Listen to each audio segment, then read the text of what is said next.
Hello aspirants, तो चलिए start करते हैं आज की ताज़ा खबरों से। आज है 6 जनवरी 2025। तो वर्ल्ड प्रवासी भारतीय दिवस 8 से 10 जनवरी भुवनेश्वर। चलो ठीक है, मेन पेज पर आते हैं। वर्ल्ड है, बीच में वर्ल्ड आ गया, ऊपर नीचे किया है शायद। चलिए।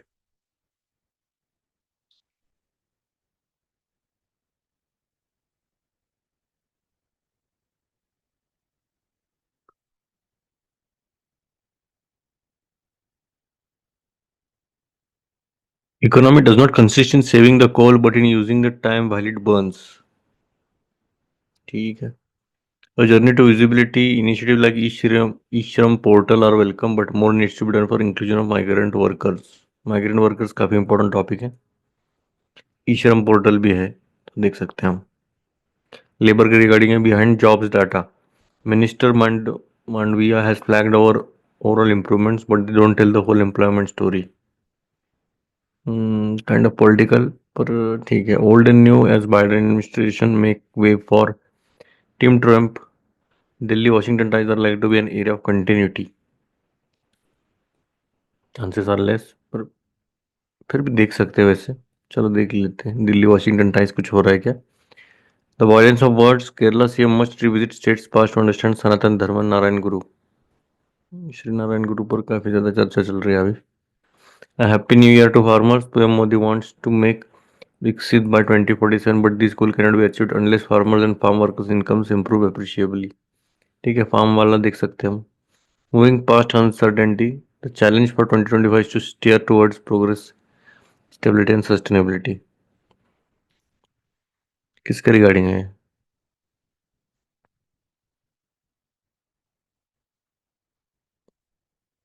देखेंगे। ठीक लगा तो हम पढ़ेंगे। It imagine a trust-based society. It will unlock so many possibilities and efficiencies.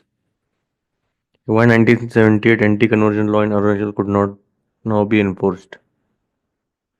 हम्म, ठीक है, देख सकते हैं एक्ट क्या है और किसके रिगार्डिंग है, तो वो भी देखा जा सकता है।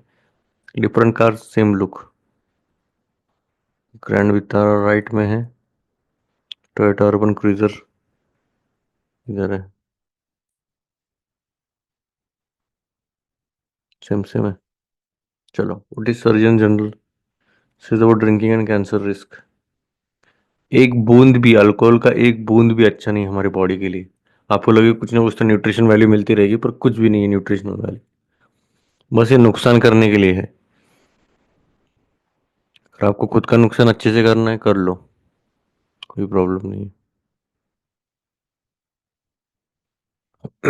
चलिए फिर कौन से स्टार्ट करें? Migrant workers employment story, Trump, बड़ा वाला लेते हैं। चलो देखते क्या बोल रही है।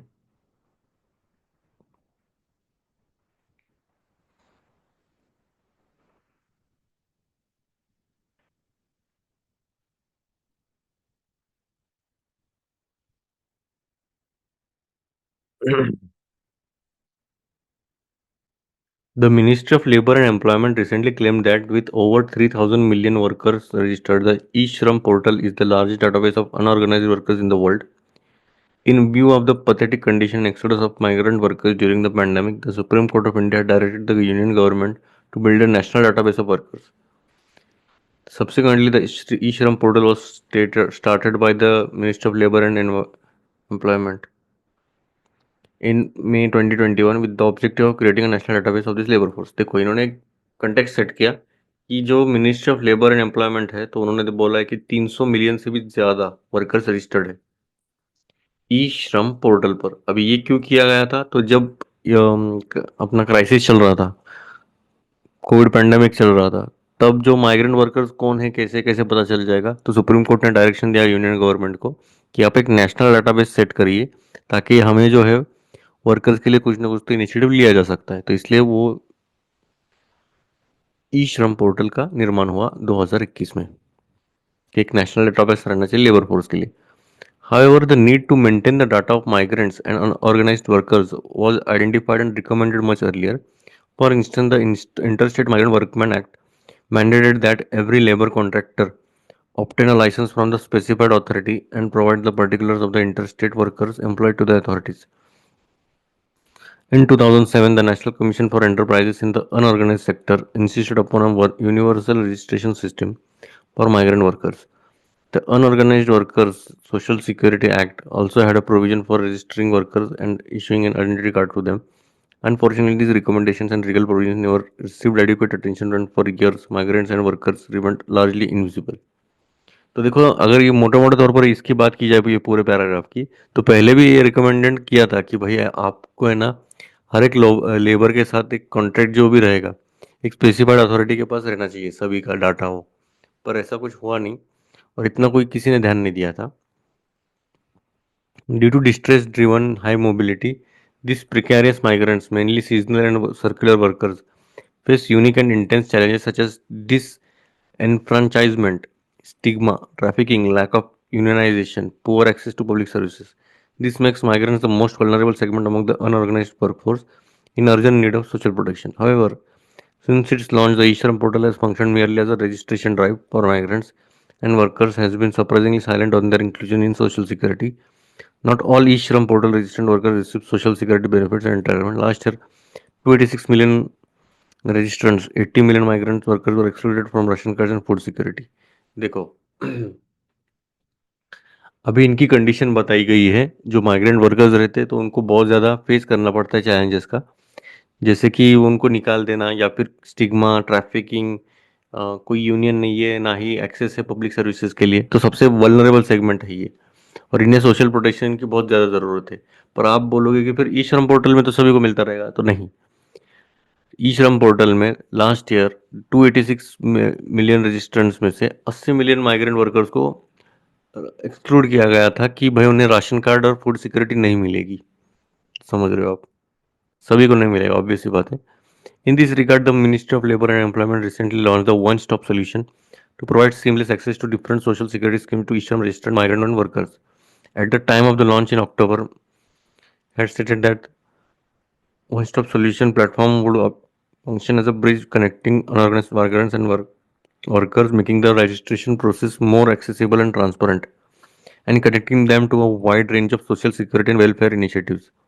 This will integrate crucial domains such as pension, insurance, credit, health, skill development, housing, and food security. As a part of the OSS, key welfare schemes such as One Nation, One Ration Card, NREGA, Social Assistance Program, National Career Service, PM Shram Yogi Mandhan have been integrated with eShram. Other welfare schemes such as PM Matru Vandana Yojana, Shramik Suraksha Yojana of the Postal Department, Deen Dayal Antyodaya Yojana, Urban Livelihood Mission will be linked soon. देखो, अभी ये क्या बोल रही है, ये problem तो था कि रजिस्टर तो हो गए अच्छे खासे, पर उनको जो अब जो भी स्कीम्स आ रहे सोशल सिक्योरिटी वाले, तो उनको उतने मिल रहे नहीं थे। तो उसके लिए ministry of labour and employment ने क्या किया, रिसेंटली अभी लॉन्च किया है वन स्टॉप सोल्यूशन, ताकि जो डिफरेंट सोशल सिक्योरिटी स्कीम्स है, जो ई श्रम माइग्रेंट्स है या फिर वर्कर्स है, तो उन्हें मिल सके। तो उसमें अलग अलग अभी हमने ये इतनी जब भी स्कीम पड़े हैं तो वो इंटीग्रेट किए हैं, ठीक है, उन्हें मिल सकते। It is noteworthy that for the first time, Geo Government of India and the concerned ministry seem serious about protecting the rights of unorganized workers and migrants and appear to be taking strategic steps. The OSS has an integrated approach to ensuring social security for millions of scattered and fragmented migrant workers. However, there are specific concerns. From the filed references on an e-shram registration, it was realized that देखो इसमें क्या बोला है कि पहली बार government of India को कोई concern ministry ना कुछ तो सीरियस लिया है कि भाई वो जो राइट्स है अनऑर्गेनाइज वर्कर के या फिर माइग्रेंट्स के, वो उसके मामले में वो प्रोटेक्ट कर सके। तो अभी वही चल रहा है। From the filed references on e Shram registration, it was realise that many migrant unorganise worker face eligibility exclusion due to inadequate documentation and identity proof. तो सबसे मेन प्रॉब्लम वही आता है कि आपके पास डॉक्यूमेंट नहीं रहते, वो जो भी रिक्वायर्ड रहेंगे या फिर आइडेंटिटी प्रूफ। तो सब migrant workers don't even have an Aadhaar card और राशन कार्ड, क्योंकि इनके पास अभी तक आधार कार्ड या फिर राशन कार्ड भी नहीं है। Some don't have a permanent mobile phone, तो परमानेंट मोबाइल फोन भी नहीं है। अदर लैक परमानेंट नंबर, अगर मोबाइल फोन है तो परमानेंट नंबर नहीं है। Sometimes the mobile number is not link to their Aadhaar, तो अभी मोबाइल नंबर है पर आधार कार्ड लिंक नहीं है। आधार ही नहीं तो किधर से लिंक करेंगे। They remain non eligible to register even at the e Shram portal in the absence of identity documents. The institutional mechanism of social security keeps them excluded. तो वही प्रॉब्लम है, इसलिए जो सोशल सिक्योरिटी के जो भी स्कीम्स आते हैं तो उसकी वजह से ये एक्सक्लूडेड रहते हैं। इसी की वजह से ये 80 मिलियन जो मिले हैं, तो वही इसको मेन रीजन तो वही है। This is significant barrier to the universalization of access to social security. According to recent, the female workers comprise 53.59% of all registered workers on the e-श्रम पोर्टल। मतलब देखो 50% से भी ज़्यादा है, 54% पकड़ के चलिए, 54% फीमेल वर्कर्स है और रजिस्टर्ड है, सभी रजिस्टर्ड है ई श्रम पोर्टल पर। और ये ट्रेंड पॉजिटिव साइन है given the labour market has deep rooted gendered structural inequalities. तो प्रॉब्लम वही है कि जो स्ट्रक्चरल प्रॉब्लम था कि पहले जो काम करेगा तो बस आदमी करेगा, औरत नहीं करेगी, तो ऐसा भी नहीं है अभी। This demands specific steps towards bringing a gender sensitive approach to social security programs. A large proportion of unorganized workers are interstate migrants. Their entitlements need to be protected and transferred across locations and states. Therefore, the MOL must look at the portability of welfare schemes through Ishram and Oasis. In these countries, the role of code on social security must be examined. ठीक है, इन्होंने वही बोला है कि अभी इतना large portion जो है अनऑर्गेनाइज वर्कर का, तो ये इंटरस्टेट माइग्रेंट्स वाला ही है। तो उसके ऊपर थोड़े से प्रोटेक्शन देखना चाहिए ministry of labour and employment ने। Migrant workers are not a homogeneous category, there is a substantial socio cultural regional demographic and economic diversity. It is essential to map out migrants' profiles in detail. No non-profit organizations and policymakers have repeatedly recommended disaggregating migration and worker data to frame comprehensive and equitable inclusion policy. तो जो non profit organisation है, even policy makers है, तो वो बोल रहे हैं कि भाई ये जो डाटा है माइग्रेशन वाला, तो एटलीस्ट उनको एक सेपरेट इसमें देखना चाहिए और कॉम्प्रिहेंसिव और एक इक्विटेबल इंक्लूसिव पॉलिसीज बनानी चाहिए। However the MoL is silent on this aspect. अभी इसमें ministry of labour and employment silent है। Another concern is that e Shram should not be a freebie and subsidy burden. तो ये बोल रहे कि भाई बस फ्री में कुछ भी बांटने के जरिया नहीं रहना चाहिए और ना ही कोई किसी सब्सिडी का मोहताज होना चाहिए, क्योंकि सब्सिडी का बर्डन और बढ़ जाएगा। Migrants and workers must be seen as assets and focus should be given more on human development outcomes by carefully designing every scheme। देखो, माइग्रेंट्स और वर्कर्स को एज अ ये नहीं देखना चाहिए, बर्डन वगैरह नहीं देखना चाहिए। तो ये एसेट्स है, हमारे वर्किंग फोर्स है ये, तो उस पर फोकस करना चाहिए कि भाई एटलीस्ट इनका जो ह्यूमन डेवलपमेंट है वो बन सके। ठीक है, इस तरह से डिज़ाइन होना चाहिए। 2030 agenda for sustainable development states that poorly governed migration can negatively impact development. Migrants and unorganized workers are the fuel of the Indian economy, awaiting their due recognition and rights। तो देखा जाए तो जो migrants है और जो unorganised workers है, तो वो एक फ्यूल की तरह काम करते हैं इंडियन इकोनॉमी। अगर ये नहीं रहते तो शायद ही कोई कंस्ट्रक्शन होता रहेगा अभी तक। The goal of Viksit Bharat cannot be achieved without well-designed social protection systems for the meaningful inclusion of the unorganized and migrant workforce. Him Shram and OSS are steps towards this, but there is a still long way to go। तो वही बात है, अगर हमें विकसित भारत चाहिए तो इनका अगर हम अच्छे से डिजाइन नहीं कर सकते सोशल प्रोटेक्शन का, तो फिर वो मीनिंगफुल ही नहीं रहेगा। और ई श्रम और ओएसएस जो है वो स्टेप टुवर्ड्स है, पर अभी भी बहुत काम बाकी है। ठीक है, अच्छा लिखा है, समस्या अच्छी तरह से इन्होंने प्रेजेंट की है। चलिए अभी एम्प्लॉयमेंट वाली स्टोरी देखते हैं, क्या बहुत करना चाहते हैं ये।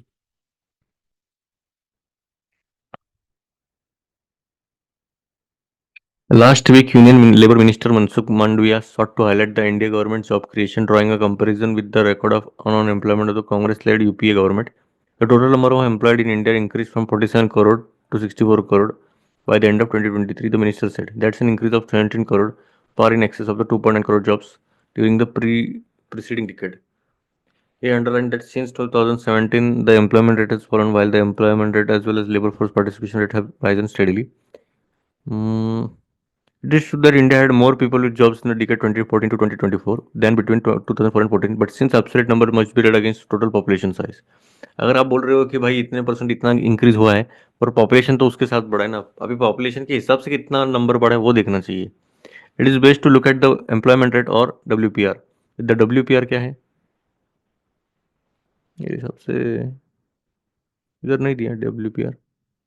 वर्ल्ड पॉपुलेशन रेट है क्या, क्या पता नहीं। For 15 years and above in this case is the percentage of people who employed as proportion of total population। अच्छा, तो ये प्रोपोर्शन देखेंगे, 15 से ऊपर वाले जो जो भी काम कर रहे, तो अभी पॉपुलेशन समझो 100 है और काम कर रहे 10, तो 10% रहेगा आपका। तो वैसा। Here's how India's WPR move over the past 2 decades. अभी देखो 62% था 2004-5 में, फिर first full year under UPA का rule. Since then despite unprecedented rates of GDP growth it fell to 55, फिर आया 54 2011-12 में, और WPR और गिरते ही आ रहा है वैसे देखा जाए तो। इवन इंडिया में भी हिट हुआ है 46.8। It is from this low level that the WPR started its steady upward climb, and by the end of 2024 it rose to 58। अभी थोड़ा सा बढ़ गया है। In other words, the deep and recovery in employment rate does not follow the neat political divide. Similarly, data on the, अभी इसमें कोई politics तो इन्वॉल्व नहीं है, इनका ये मानना है। Similarly, data on labor force participation also shows a secular decline from 63 to 49%, reversing the trend thereafter. Data on the unemployment shows that it actually fell between 2004-5 and 11-12 before rising to a 45-year high 2018 में. Most notably, perhaps the recent improvement in India's labor statistics hides the poor quality of the new jobs being created in the economy. For instance, the minister highlighted the fact that the employment in India's agriculture sector declined by 16% 2004 से 14 तक under the UPA. अच्छा ठीक है, ये political जा रहा है, छोड़ दीजिए। तो मोटा मोटा तौर पर अगर बात की जाए तो पहले तो ड्रॉप हुआ, फिर अभी अभी थोड़ा सा बढ़ गया है। तो ये बात है, ऐसा कुछ अभी कोई पिछली गवर्नमेंट ने कम किया ज़्यादा किया ऐसा नहीं है। बाइडेन एडमिनिस्ट्रेशन देखते हैं। Visit of US national security adviser Jake Sullivan to India this week is an occasion to celebrate the extraordinary progress in India US relations during the last 4 years. अगर देखा जाए तो अभी की जो नेशनल सिक्योरिटी एडवाइजर है अपने कौन है, अजित डोवाल है, ठीक है। और यूएसए के ये जेक सुलिवान है, तो वो अभी हमारे साथ मीट करने आए थे। तो ये अच्छी बात है कि हमारा जो प्रोग्रेस है यूएस के साथ क्योंकि अच्छी है। Last 4 years under president Joe Biden, it is an also an opportunity to lay the ground for work for a smooth transition of the bilateral relationship to the next administration. The significant continuity in US foreign policy between the first Trump administration and the Biden years is not what is worth noting. Whether it is the commitment to restore US manufacturing capacity, determination to counter China's expansionism, focus on reclaiming US technological leadership, or rearranging the global economic order, Trump and Biden have been on the same page. ठीक है, वैसे continuity अच्छी खासी चल रही है। पहले पहले ट्रम्प एडमिनिस्ट्रेशन था, फिर बाइडन आ गया, फिर ट्रम्प आ गया, तो इतना डिफरेंस नहीं आया। ऑलमोस्ट सेम ही पेज पे है बोल रहे हैं दोनों। An important common thread between the two administration has been the US policy to strengthen the strategic partnership with India. तो दोनों भी जो भी गवर्नमेंट्स आए थे, ट्रम्प हो या बाइडन हो, तो उन्होंने इंडिया के साथ जो है पार्टनरशिप अच्छी रखी है, उसको और मजबूत करने की कोशिश की है। Trump's articulation of a new Indo-Pacific framework provided for the first time a solid regional anchor for India-US cooperation. The Biden administration doubled down on the Indo-Pacific strategy and the centrality of India's role in securing a regional balance of power in Asia and its water. The Trump years saw the revival of the Quadrilateral Security Forum, which brings the US together with Australia, India, Japan, and framed it as the institutional anchor for the new Indo-Pacific region. Biden elevated the Quad to summit level, and frequent meetings have been provided to a solid base for expanding regional security cooperation between the four nations. Finally, if Trump responded positively to Indian request, अच्छा ठीक है छोड़ दीजिए। तो in short मोटा मोटा तौर पर अच्छा चल रहा है, पर अभी और अच्छा कर सकते हैं हम, इवन काउंटर कर सकते हैं इसको। चलिए अभी हम देखते हैं happy new year for farmers कैसे मिलता है, देखते हुए happy new year. A very happy, peaceful, and prosperous New Year to readers of this column. Happy New Year too. What could I wish for Indian agriculture, a subject that has been my lifelong passion and commitment? My dream would be to see vibrant and sustainable agriculture, which is climate resilient, increases productivity, brings prosperity to farmers, and most of all improves the real wages of farm workers who are at the bottom of economic pyramid. तो इनका यही सपना है कि at least जो इनका जो पूरा लाइफ गई है इसी में गई है, तो इनका ये देखना है कि जो एग्रीकल्चर है वो सस्टेनेबल हो, क्लाइमेट रेजिलेंट हो, प्रोडक्टिविटी अच्छी हो, और प्रॉस्पेरिटी है फार्मर्स को। और सबसे इम्पोर्टेंट इनके लिए है कि जो वेजेस है, दिहाड़ी बोलते हैं, तो वो फार्म वर्कर्स की अच्छी खासी बढ़े, जो सबसे बॉटम है हमारी इकोनॉमिक पिरामिड के। It is only by raising productivity that can India can rein in food inflation, which has been playing spoil sport of late. The RBI has been literally humbled by wages inflation at 29% in November. They have not allowed the bank to reduce the repo rate. That is simply tragic. तो इनका ये मानना है कि at least अभी देखो 29% तक गया है इन्फ्लेशन भाजी का, तो फिर भी जो बैंक है वो कुछ कम नहीं कर रही है। रेपो रेट कम करेंगे तो मुझे बताना क्या होता है। India Meteorological Department has made it clear that 2024 was the warmest year since 1901, and that temperatures have been 0.9 degrees Celsius higher in 2024 compared to the long period average. Earlier studies by scientists of the Indian Council of Agriculture Research had predicted that an increase in temperature by 1 degree Celsius runs the risk of reducing wheat output by 5%. Wheat is likely to be most impacted by heat spikes in February when grain formation happens. तो इनका ये मानना है कि देखा जाए तो 2024 जो था वो सबसे हॉटेस्ट ईयर था 2000 मतलब 1901 से एक के बाद वाला, मतलब जितने भी साल आ गए तो हर साल हमारा बढ़ते ही जा रहा है। और इसके अगर और भी बढ़ गया टेम्परेचर और 1 डिग्री भी बढ़ गया तो हमारा जो वीट का आउटपुट है वो भी 5% से भी कम हो जाएगा, क्योंकि वीट को फास्ट फ्री लगता है। अगर ज़्यादा भी टेम्परेचर हीट स्पाइक होता है तो खराब हो गया समझ लीजिए। Although Prime Minister Narendra Modi has released 109 varieties of various crops including wheat that are supposed to be climate resilient, challenge of taking them from labs to farmers' lands remain daunting. This is so because the government's agri extension network is the weakest link in the system. तो देखो, prime minister ने 109 varieties के various crops जो उसमें wheat भी आता है तो उसमें अच्छा खासा क्लाइमेट रेजिलेंट बनाया है। पर प्रॉब्लम ये है कि ये जो जो भी है क्रॉप्स तो वो फार्मर्स तक कैसे लेके जाए, तो वो जो लिंक है वो काफ़ी वीक है, ये गवर्नमेंट के ऐसे बोल रहे हैं। Agri and research and development as well as agri extension need a major boost in incoming budget if Indian agriculture has to be climate resilient. In this context, it may be noted that in the last 3 years or so, there has been a wide gap between the government estimates of wheat production and that of the private trader. No wonder wheat prices have been under pressure and government stocks are more meager. The government is trying to suppress wheat prices by releasing wheat at about 23 rupees per quintal in the open market, while the minimum support price for the forthcoming season is 2450 per quintal and the economic cost to FCI is about 2800 quintal. This is simply dumping and anti farmer. तो देखो, आप release कर रहे हो कम price में, MSP दे रहे हो ज्यादा, तो फिर ये तो एंटी फार्मर ही होगा ना, तो एजिटेशन क्यों नहीं होगा फार्मर्स को। PM Modi wants to make India Viksit by 2047, but this goal cannot be achieved unless farmers and farm workers' incomes improve appreciably. The periodic labor force survey shows that real wages in rural areas have stagnated and even marginal decline in the last 5 years. This should have been the primary topic for constructive discussion in the parliament and the mainstream media, as it impacts the lives of millions. Unfortunately, in the last session of parliament, the issue scarcely received attention. तो ये बोल रहे कि political attention कुछ ज़्यादा मिल नहीं रहा है इसमें। If India has to realize the dream of Viksit Bharat, we need to find business models that make development processes more inclusive. So far, we have not been very successful in that.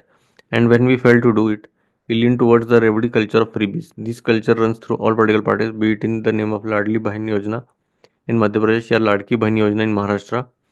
Now, Aam Aadmi Party is promised to 18,000 per month to pujaris and granthis if it is voted back to office in Delhi. तो देखो, freebies के नाम पर अगर आपको development करना है, आपको अगर विकसित भारत करना है, तो आप ये रेवड़ी कल्चर तो एटलीस्ट बंद करना चाहिए, या फिर फ्रीबीज बोलते हैं मतलब फुकट में देना के बंद करना चाहिए, एटलीस्ट उतना एम्पावर करना चाहिए। पर अगर देखा जाए तो अलग अलग स्टेट्स में यही चल रहा है। India cannot progress with such goals. As honest taxpayers, we wonder how our money is being frittered away.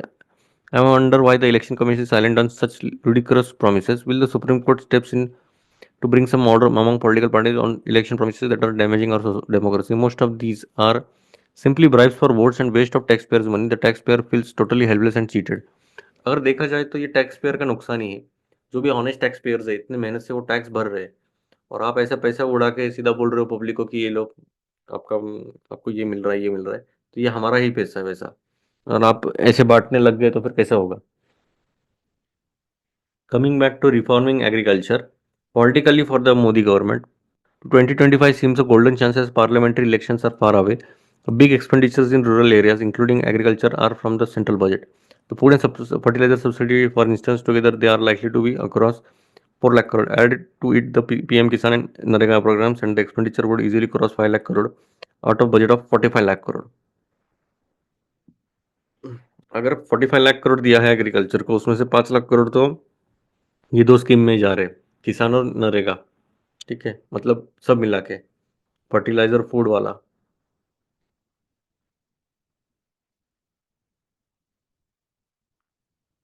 Spending needs to be rationalize, तो जो आप स्पेंड कर रहे हो वो थोड़ा सा रैशनलाइज होना चाहिए। At least ₹1 lakh crore can be saved and invested back in agriculture and rural areas.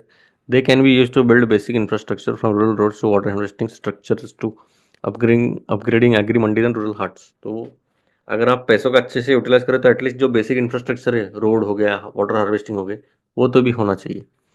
How do we rationalize these mega subsidies and so-called welfare programs where fertilizer subsidy needs to be merged with PM Kisan and given to farmers directly on a per hectare basis, while fertilizer prices needs to be deregulated and freed? तो वही बात होगी, पिछली इसमें भी बोला गया था कि जो फर्टिलाइजर्स है वो एटलीस्ट मार्केट रेट से होना चाहिए. Micromanaging prices for each urea plant and then informally controlling even DAP prices, when in theory they are relatively free, reminds one of the socialist era that urea prices have not been revised since 2012, while other commodity prices have gradually risen, reflects the timidity of the government. This is neither helping farmers increase productivity nor it is beneficial to the planet. Subsidies only encourage inefficient use and massive diversions. तो वही बोल रहे हैं कि जो आप इतना subsidies दे रहे हो, ना ही अभी देखा जाए तो यूरिया की जो प्राइस है वो वैसे ही रखा है. अभी तक तो कुछ चेंज नहीं किया, और जो बाकी के हैं फर्टिलाइजर तो उनके प्राइसेस चेंज किए, और इससे ना ही फार्मर को फायदा हो रहा है, ना ही उतनी प्रोडक्टिविटी बढ़ रही है. तो वो एक प्रॉब्लम है. Similarly food subsidy has to be targeted and given in the form of digital coupons to spend on say 20 nutritious food items. The MG NREGA scheme needs to be synced with agri work and PM Awas Yojana. The system needs a major overhaul. It can be done if the Modi government is bold and remain focused. Else, I'm afraid India will keep limping with occasional falls and injuries in its journey to Viksit Bharat 2047. तो अगर देखा जाए तो ये बोल रहे हैं कि एटलीस्ट एक कूपन सिस्टम तो होना चाहिए, डिजिटल कूपन्स देने चाहिए. और जो नरेगा स्कीम है तो उसको सिंक करना चाहिए एग्रीकल्चर वर्क और पीएम आवास योजना के साथ, ताकि जो है वो इंटीग्रेटेड रहे सब. ठीक है, ये भी अच्छा था article.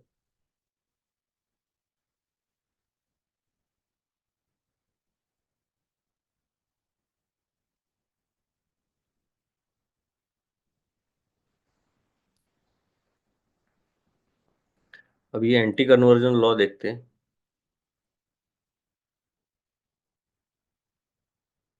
Arunachal Pradesh government is working to bring a 1978 law against forceful conversion out of cold storage by framing rules for its implementation 46 years after it has was enacted. What is Arunachal Pradesh Freedom of Religion Act?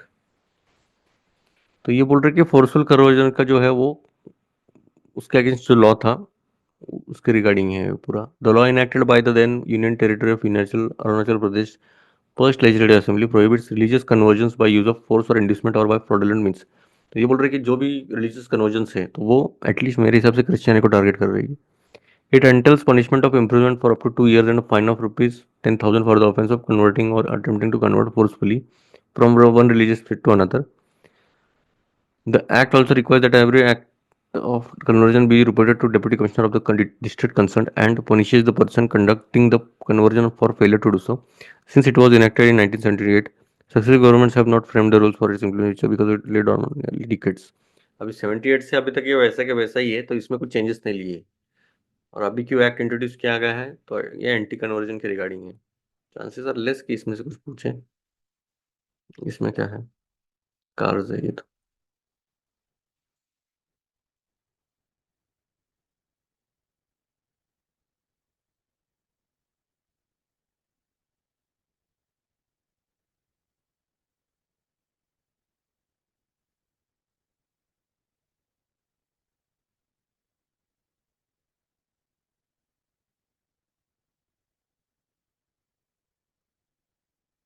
टोटा तो वो तो है अभी इतना.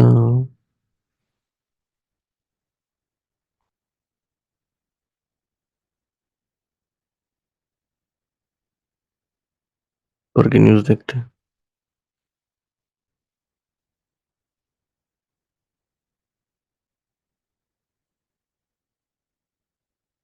Focus.